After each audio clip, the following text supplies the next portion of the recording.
Nah, kami mendorong penyaluran dilakukan lebih awal, H-14 atau paling lambat H-7 sebelum Idul Fitri.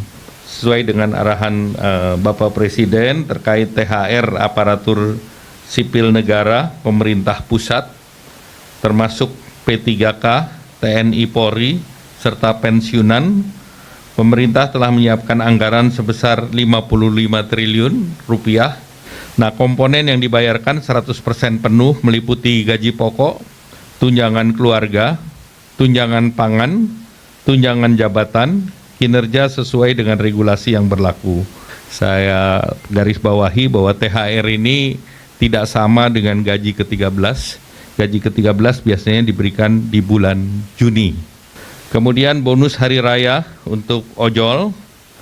Ini bonus hari raya ini telah dilakukan dengan komunikasi intensif dengan para aplikator, dan alhamdulillah komitmen kuat dari para aplikator juga diwakili dengan yang hadir pada pagi hari ini.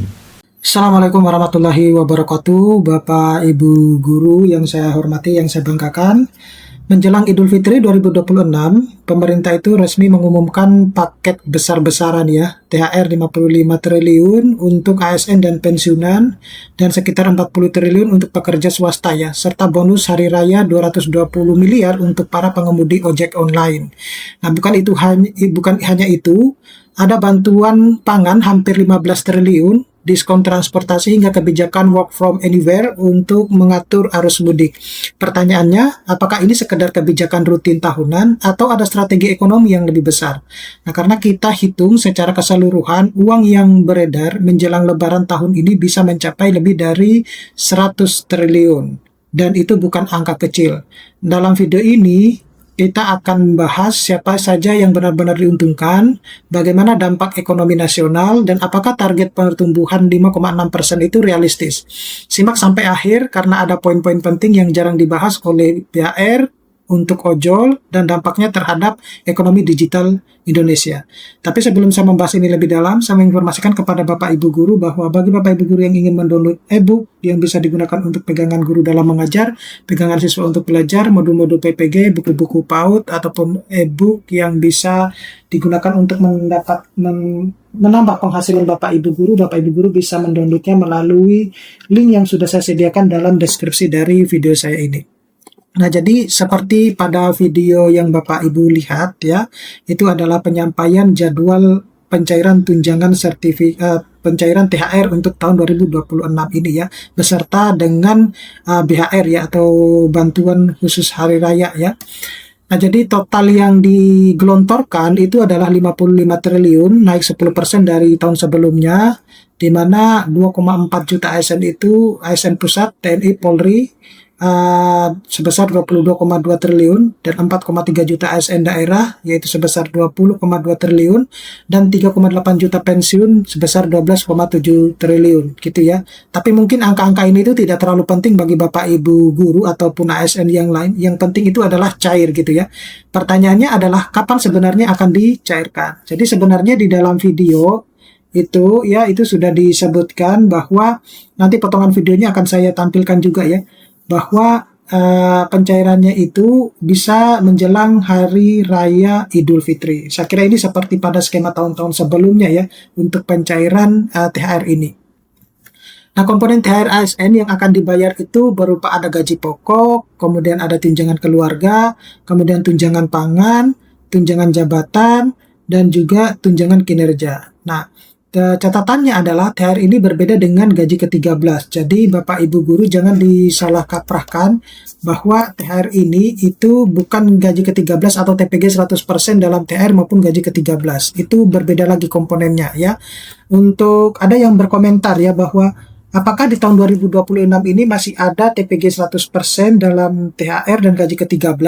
Saya kira itu sudah dibahas di dalam nota keuangan yang sudah dibacakan beberapa minggu kemarin. Jadi kalau Bapak Ibu Guru yang ingin mengetahui hal tersebut, silakan scroll aja YouTube ini ya, cari tahu informasinya, karena sudah pernah saya bahas. Untuk THR pekerja swasta, jadi wajib dibayar penuh ya tidak boleh dicicil. Jadi ini juga menjadi kabar menggembirakan ya buat tenaga-tenaga pekerja yang ada di bidang swasta ya, bahwa mereka juga tetap akan mendapatkan THR dan itu juga akan dibayar penuh dan tidak boleh dicicil. Kemudian dibayarnya itu maksimal H-7 sebelum Lebaran. Tentunya ini berbeda dengan yang ASN. Kalau ASN itu kalau tidak salah 2 minggu sebelum Lebaran ya, 2 minggu sebelum Lebaran. Jadi masa kerja itu lebih, tapi yang akan dibayarkan itu Bapak Ibu guru atau ASN yang lain adalah Bapak Ibu guru yang sudah bekerja lebih dari 1 tahun, dan itu akan mendapatkan 1 bulan upah ya.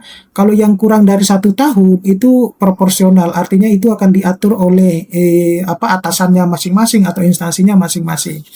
Nah, estimasi totalnya itu adalah 40 triliun ya, khusus untuk pekerja-pekerja swasta. Jadi ada lagi yang berkomentar bahwa swasta bukan di bagian ini, salah besar ya, karena swasta juga mendapatkan perhatian dari pemerintah dan akan tetap dibayarkan haknya selayaknya seperti ASN-ASN yang lain. Meskipun mungkin bayarannya berbeda ya jumlahnya.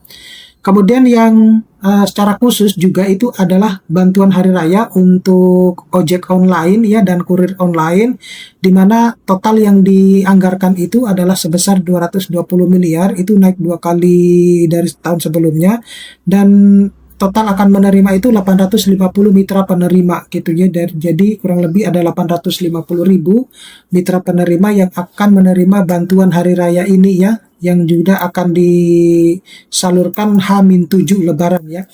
Itu minimal 25% dari rata-rata pendapatan 12 bulan. Kalau tidak salah itu yang disampaikan ya oleh Pak Menteri Ekonomi itu sekitar 400 atau 500 ribu ya. Seperti itulah. Nanti saya akan tampilkan potongan videonya lah.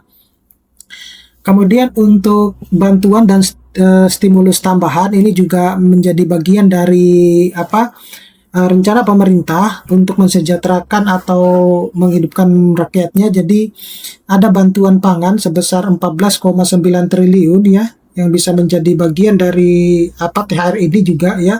Kemudian ada 10 kg beras plus 2 liter minyak yang akan disebarkan ya. Kemudian ada diskon transportasi ya, dan work from anywhere ya. Work from anywhere itu ya dalam bahasa sederhananya adalah cuti bersama lah begitu ya. Jadi ada mulai dari tanggal 16, 17, kemudian 25, 26 dan 27 Maret ya, yang bisa disebut sebagai libur nasional lah, mungkin semacam itu. Nah, selanjutnya itu berkaitan dengan target dampak ekonomi. Jadi target dampak ekonomi yang ditargetkan itu adalah untuk pertumbuhan kuartil 1 ya 2026 itu sebesar 5,5% sampai 5,6% ya. Nah, strateginya itu adalah THR, kemudian pemberian THR ya, kemudian bantuan hari raya serta bantuan sosial yang memang sudah saya sebutkan tadi. Kemudian ini akan berpengaruh terhadap daya beli naik ya, karena saya kira Bapak Ibu guru mungkin sudah paham ya, bahwa kalau Bapak Ibu guru mendapatkan THR pasti akan membelanjakan ya uang tersebut untuk kebutuhan hidupnya. Kemudian konsumsi tentu akan semakin meningkat ya konsumsinya, karena ya mudah-mudahan dia tidak jor-joran juga ya Bapak Ibu guru ya, serta konsumsi ekonomi yang terus akan bergerak ya, karena banyaknya siklus perekonomian atau siklus keuangan yang berputar pada hari Lebaran tersebut atau menjelang hari Lebaran.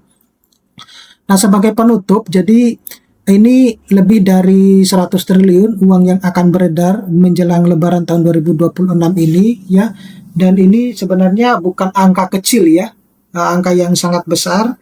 Kemudian apakah ini cukup untuk mendongkrak ekonomi? Ya tentu sangat cukup ya. Kita sebenarnya menunggu analisis yang lebih lanjut terkait dengan pencairan untuk THR ini. Oke, saya kira cukup sekian Bapak Ibu guru, mudah-mudahan ini bisa bermanfaat. Nanti kita akan ketemu pada video-video selanjutnya. Saya Iri, assalamualaikum warahmatullahi wabarakatuh.